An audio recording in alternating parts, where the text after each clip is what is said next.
In section 3.3.3, we're going to continue to take a look at establishing more derivative shortcut rules. Now, in the last set of videos, in the last section, we learned about what we called the product rule, which told us how we could take the derivative of one function being multiplied to another function. And it had this kind of interesting form of, we wrote things in kind of pairs of f's and g's, we added them together, and then in each pair we made sure that a derivative was taken of only one of the two functions. So now we're going to go ahead in this section, we're going to focus on quotients and develop what we call the quotient rule, which would be how do we take the derivative of two functions that are not being multiplied but are being divided. So take a look down here at example number 1. I want to use the definition of the derivative to find a formula for how I divide a function f by a function g. Now, of course, it would be really nice if this just ended up with f prime over g prime. That would be awesome.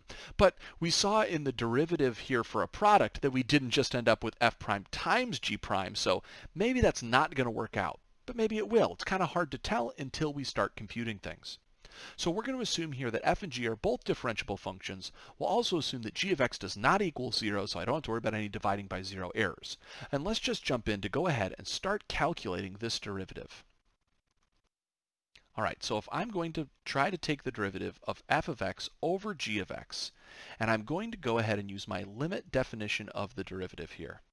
So that means I'm going to have to go ahead and input right from the start my function with x plus h plugged into it, which is going to look like this. I've replaced all of the x's in my functions with x plus h's. And now I'm going to subtract the function itself. And then, of course, I have to put all of that over h. So I have kind of all this messy stuff in the numerator. And I got to figure out what to do with this.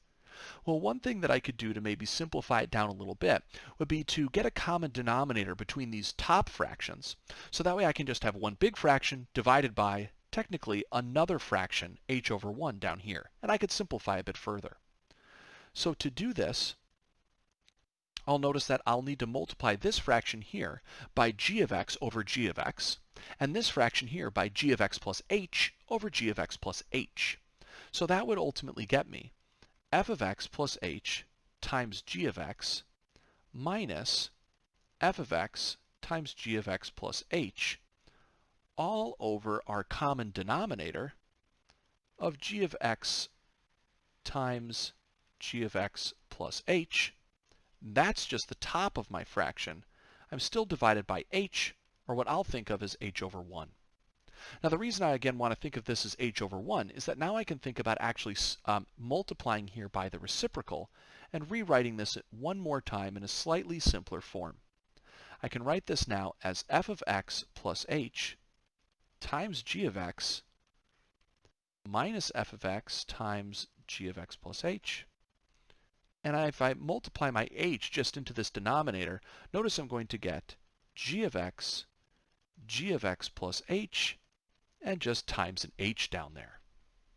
Okay, now again, I might look at this and just start to think like, okay, what can I do with this? Can I do anything? Notice I still can't plug in 0 for all the h's because I have a big problem in that the denominator is going to turn into 0. So I'm going to have to try to maybe simplify my way out of this scenario. And to do that, I'm going to take a similar sort of tactic that we used when we were dealing with the product rule, and I'm going to add a fancy 0 into my numerator. Let's take a look at what I'm going to choose to add up here this time. Well, I'm going to start by actually introducing a minus f of x times g of x. And then to make this equal to 0, I will add in an f of x times a g of x. So the stuff in red is really just a fancy 0, and I'm going to leave everything else up there actually exactly the same.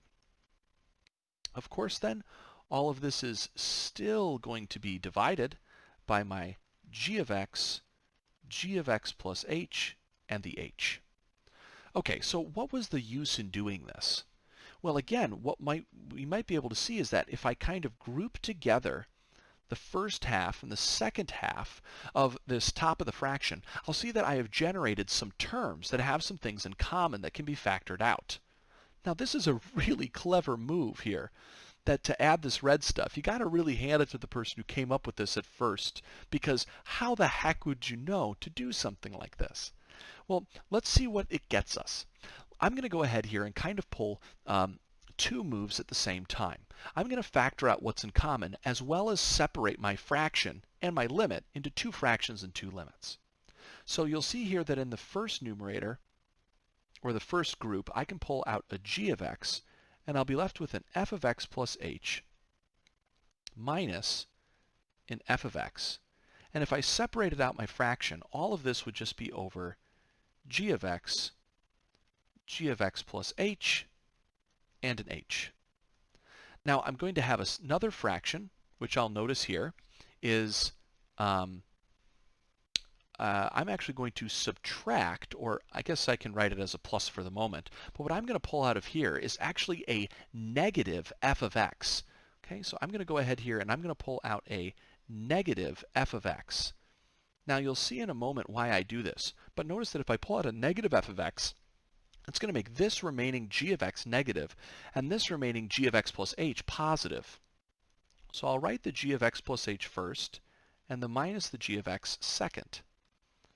Then over here I'm going to have g of x plus h, and my h.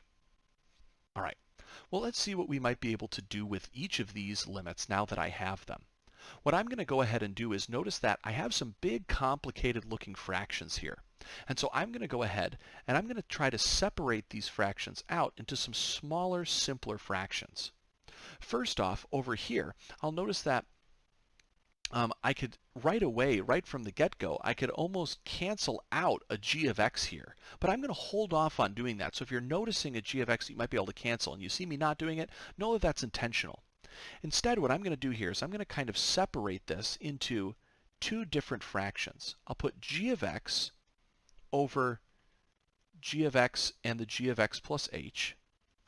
And then I'll leave over here this f of x plus h minus f of x over h. Notice that this part here is starting to look like a portion of a derivative for f. Now over here, I'm going to take this negative sign and move it out to the front. So I have this as a subtraction. And I'm going to separate this fraction as well. I'll notice that I could do this g of x plus h minus g of x over h, and that'll start to look like a derivative of g. So I'll leave everything else here in another fraction. Notice again that if I multiply my fractions back together, I will return to the previous line. And now what I can do is I can say that since I kind of have here the limit of a product, the limit of a product, I can go ahead and actually just take the limit of each piece of that product. So I'm going to do the limit of the first piece and the limit of the second piece, and then the limit of the first piece and the limit of the second piece. And notice what that's going to produce. Since here h is moving towards 0, I really only have to focus on what's going to be happening with this piece here. I'd like to just plug in 0 for h, but remember I can only do that if I have a continuous function. Is g a continuous function? Let's see. All I'm told is that I'm assuming that g is differentiable. Oh, but wait a minute. Remember, if g is a differentiable function at a point, then it is continuous at that point.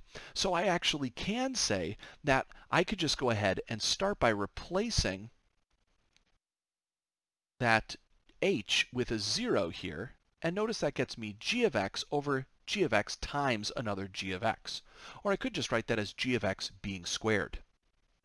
Now over here, I can go ahead and say that if I take the limit of this piece, this is really just going to be f prime of x, right? Because I have the limit and then my fancy little fraction here. Notice I can do the same sort of thing here. G is still continuous, so I can go ahead and evaluate that limit and just end up with f of x over g of x and another g of x. And that'll be multiplied by the limit of this guy, which I know is just going to be g prime. Now what I'll see here is that I actually have the ability to rewrite this as g of x times f prime of x over g of x kind of being squared, right? This is f prime of x over 1, or g prime of x over 1, so I can multiply that to the numerator. Now if I do that here in both fractions, what I see is I have fractions here that already have a common denominator. And so I could go ahead and write this as g of x f prime of x minus f of x g prime of x all divided by g of x squared. And this right here then would be a formula for how to take the derivative of one function divided by another. And in fact, I'm going to write this down and talk about it here as we define it as the quotient rule. So if f and g are differentiable functions, then we are going to say that if you want to do the derivative of f divided by the derivative of g, or sorry, you want to do the derivative of f over g, excuse me, you would state that as g of x times f prime of x minus f of x g prime of x all over g of x squared. Whew, that is a really messy derivative rule. Notice, of course, that it's only valid whenever my g of x function is not 0. And we'll take a look at how we can use this particular rule in some of the examples to come later in the section in some of the upcoming videos.